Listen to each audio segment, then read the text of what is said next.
What if you woke up tomorrow and everything you believed about survival was wrong? Not the survival of soldiers, not the endurance of kings, but the quiet, brutal, daily survival of someone who never appears in history books, someone whose name was never recorded, someone exactly like you. This is early medieval England, and the world you are about to enter was not built for comfort. It was not built for fairness. It was built to take everything from you and see what remained. You wake before sunrise, not by choice, by necessity. The fire from last night has nearly died. Only faint embers remain, casting dim light across a room filled with smoke, the smell of animals, and the sound of people sleeping too close together. The cold does not knock.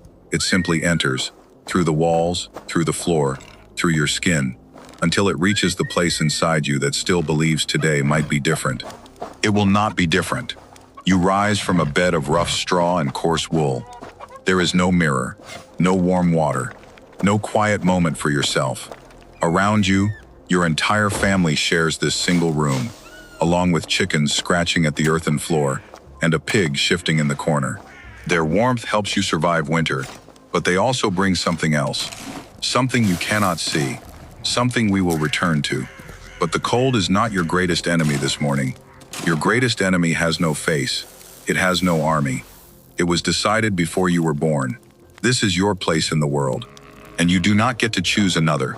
Historians estimate that roughly 90% of the Anglo-Saxon population were farmers, tied to the land, to their lord, and to a cycle of labor that began in childhood and ended only at death. You did not inherit ambition. You inherited obligation. Society in early medieval England was built like a pyramid of weight. At the top, kings made decisions. Below them, nobles controlled land. The church shaped what people believed and feared. And at the bottom, carrying everything, were people like you. You grew the food that fed the kingdom. You repaired the roads no one thanked you for. You paid your dues in grain, in labor, in silence. Archaeologists studying Anglo-Saxon settlements have uncovered the physical evidence of these forgotten lives. Worn tools, storage pits, timber foundations, and human remains that tell a story no chronicle bothered to write. These were not weak people. They were people who carried a world on their backs before they were old enough to understand why. You were born into this. You will spend your entire life inside it. But your body would pay a price that history rarely recorded. Your day does not begin. It is demanded. The moment light touches the horizon, the fields are already waiting. In early medieval England, time was not measured by clocks or schedules. It was measured by seasons, by frost, by the sound of soil that needed breaking before the window closed forever.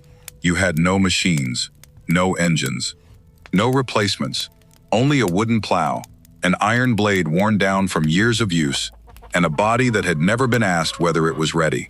From spring planting, through summer tending, to autumn harvest, every hour belonged to the land. When rain came, you worked wet. When frost came, you worked stiff. When summer heat drained the last of your energy, the work did not pause to notice. Even winter offered no true rest. You repaired fences, sharpened tools, cut and carried firewood until your shoulders stopped telling you they hurt. Because at some point, the body learns to stop complaining about things that will not change. And this labor did not begin in adulthood. Archaeological and historical evidence suggests children in Anglo-Saxon farming communities began contributing to household work as young as 5 or 6 years old, carrying water, tending animals, gathering materials, not because their parents were cruel, because survival required every pair of hands available, no matter how small. Studies of Anglo-Saxon skeletal remains have revealed what a lifetime of this work left behind. Compressed spinal vertebrae, damaged knee and hip joints, healed fractures from accidents never properly treated. These were not the bones of warriors. They were the bones of people who gave everything they had to a world that gave very little back. You did not work to build wealth. You worked so that tomorrow was possible. But exhaustion was only the beginning, because after the labor came the question that haunted every season: would there be enough? Your daily meal was not a comfort, it was a calculation. Dark barley or rye bread, heavy, coarse, sometimes sour from poor storage, a thin porridge, vegetables pulled from a small garden patch. This was not the feasting of medieval imagination. This was fuel, measured carefully against an uncertain future. Meat existed, but rarely on your table. Forests and their animals were controlled by noble landowners. To hunt without permission risked serious legal punishment. And livestock, the pig in your home, the few chickens scratching nearby, were far too valuable to slaughter casually. They provided eggs, milk, wool, and future generations. You protected them because they protected you. A feast was not a weekly event. It was a memory you told your children about. Historical records and climate data indicate that harvest failures in Anglo-Saxon England were not rare events. The years around 975 to 976 AD saw widespread crop failures across England, contributing to famine conditions that devastated farming communities. When one harvest failed, families rationed. When two failed in succession, families disappeared. Grain was stored in underground pits, carefully dried, fiercely protected. Every preserved piece of food was a day of survival purchased in advance. Yet no matter how carefully you prepared, you lived in a world where a single cold summer, a single week of wrong rain, could erase months of work in silence. You did not fear death as an abstract idea. You feared the specific feeling of watching your stored grain run out before spring arrived. Yet what they drank could kill them faster than hunger ever could. Every morning, you walked to the same water source, a stream, a shallow well, perhaps a river running at the edge of the village. You cupped it in your hands, and you drank. It looked clean. It felt cold and real. It tasted like survival. But in early medieval England, water carried secrets that no one in your world possessed the knowledge to read. There was no understanding of bacteria, no concept of contamination invisible to the human eye. The same stream where you filled your cup was the same water your animals waded through, the same water that ran past the waste areas of your village, the same water that had absorbed everything the land above it chose to release. You did not know this. You could not know this. And that ignorance was its own kind of death sentence, delivered slowly, quietly, without announcement. Dysentery, typhoid fever, waterborne parasites. These were not names your community had. They were simply called sickness. A child grows weak. A mother cannot rise from her bed. An entire household falls into a silence that neighbors learn to recognize and fear. There were no antibiotics waiting at the end of suffering, no physician who understood the cause, only herbal remedies passed down through generations, prayer offered to a God who seemed very far away, and the grim mathematics of hoping more people recovered than did not. Historical and archaeological evidence from Anglo-Saxon settlements, including analysis of waste disposal patterns, well placement, and skeletal remains showing markers of chronic infection, suggest that waterborne illness was among the most persistent threats to community survival. Not dramatic, not visible, just constant. And the cruelest truth was this: the people of early medieval England were not careless. They were doing exactly what their parents had taught them. They were following the only knowledge available. The danger was not their failure. The danger was the gap between what they knew and what was silently killing them. You drank from the same source every day, and every day you survived, until the day you did not. And the place meant to shelter you from all of this was slowly poisoning you too. Home. The word carries warmth, safety, the feeling of a door closed against everything outside. But in early medieval England, home was not a refuge from danger. For many, it was simply a different kind of danger, one with a roof. Your house was built from what the land offered: wooden frames, walls of wattle and daub, a mixture of woven branches packed with mud, clay, and sometimes animal dung, a thatched roof above, an earthen floor below. By the standards of your time, this was not poverty. This was simply how people lived. There was no chimney. The fire that kept your family alive through winter burned in a central hearth, and its smoke had no dedicated exit. It rose slowly, filling the upper air of your single room, seeping out through the thatch and the gaps in your walls over hours. Your eyes adjusted to the sting, your lungs adapted to a lifetime of breathing air that modern analysis would classify as dangerously compromised. Chronic respiratory damage from indoor smoke exposure is documented in skeletal and tissue remains from this period, a slow cost paid invisibly every single night. And you were not alone in this room. During the coldest months, your livestock came inside, the pig. Perhaps a small number of sheep or cattle if your family was fortunate enough to own them.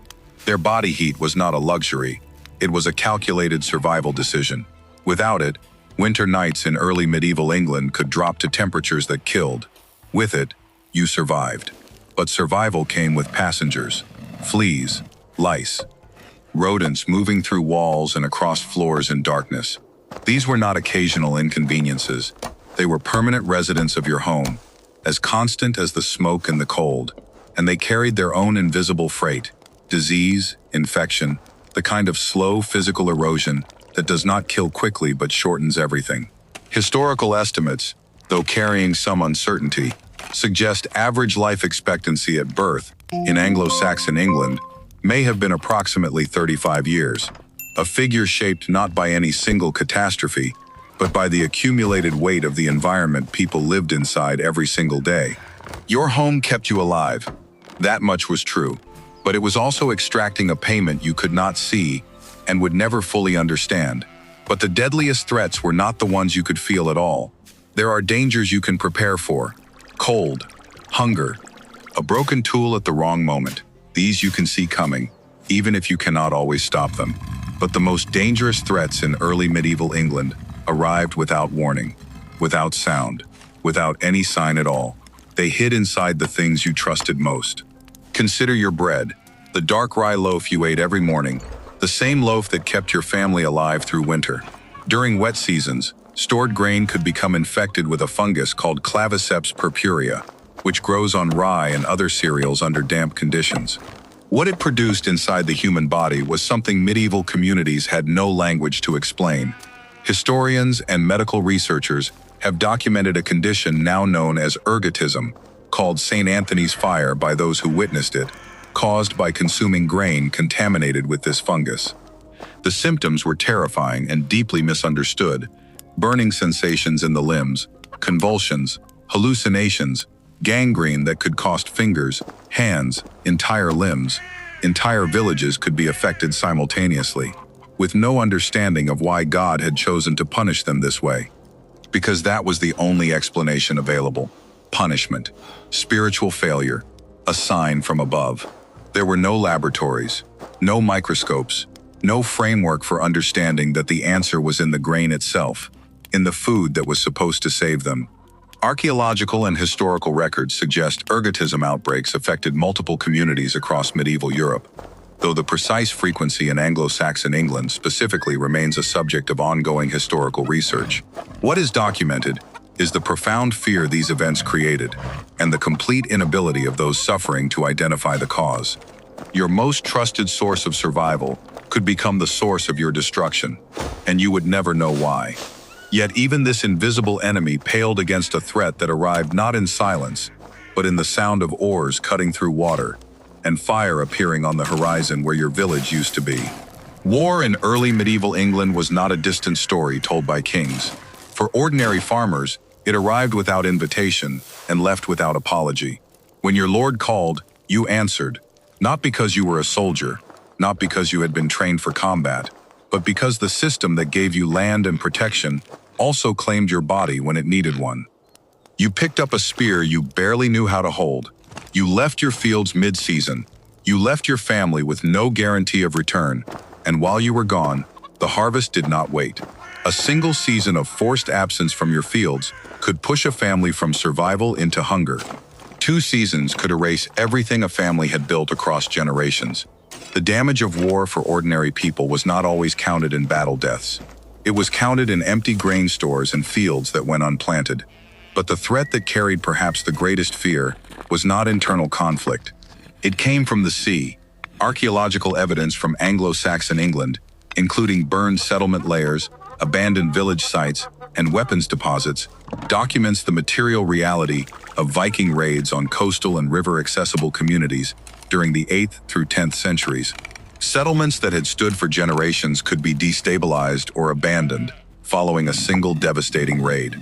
The Anglo-Saxon Chronicle records multiple instances of raids penetrating deep inland, reaching communities far from the coast that had perhaps believed distance offered protection. It did not. For the farmer standing in his field when smoke appeared on the horizon, there was no warning system, no rapid response, no organized evacuation. There was only the terrible calculation of what to grab and which direction to run. Villages rebuilt, fields were replanted. New generations were born into the same uncertain world, because the alternative to rebuilding was disappearing, and the people of early medieval England had not survived this long by choosing disappearance. But survival was never just about escaping destruction. It was about something quieter, something more difficult, something that required not strength, but a different kind of courage entirely. Here is what history almost never tells you. The people of early medieval England did not survive because the world became kinder. They did not survive because someone rescued them. They survived because every single morning, in the cold, in the smoke, in the hunger, in the fear, they made one quiet decision: to continue. Not heroically, not with speeches or monuments, just quietly, stubbornly, unremarkably, they continued. They learned which water sources lasted through drought. They learned which grain stored longest through winter. They learned how to read the sky before a storm arrived, how to stretch a harvest 3 weeks further than it should have lasted, how to rebuild a burned home with hands that were still shaking. Knowledge passed not through books, because most could not read, but through voices, through demonstration, through the simple act of a parent showing a child how to survive the same world that had nearly broken them. This is the part of history that castles cannot tell you. Kings leave monuments. Farmers leave bones. And in those bones, compressed spines, worn joints, healed fractures, archaeologists read a different kind of record. Not of glory, but of endurance so ordinary it became extraordinary, simply by continuing. Consider what they faced without a single tool we take for granted. No antibiotics, no insulation, no weather forecasts, no safety nets of any kind. And yet, here you are, existing. Because somewhere in an unrecorded village, in an unrecorded year, someone who carried your bloodline woke up in the cold and chose not to stop. That is not a small thing. That is perhaps the most human thing there is. The greatest civilizations were not built by people who had everything. They were built by people who continued with almost nothing, and found, in that continuation, something worth passing forward. We remember kings because they built in stone. We forget farmers because they built in time. But time, it turns out, was the more durable material. If these forgotten stories move something in you, if you find yourself drawn to the lives that history chose not to record, then you already understand what this channel is about. This is Survival of the Old World, where we do not study history from the top down. We study it from the ground up, from the people who carried it on their backs, one brutal morning at a time. Stay with us. The old world has much more to teach.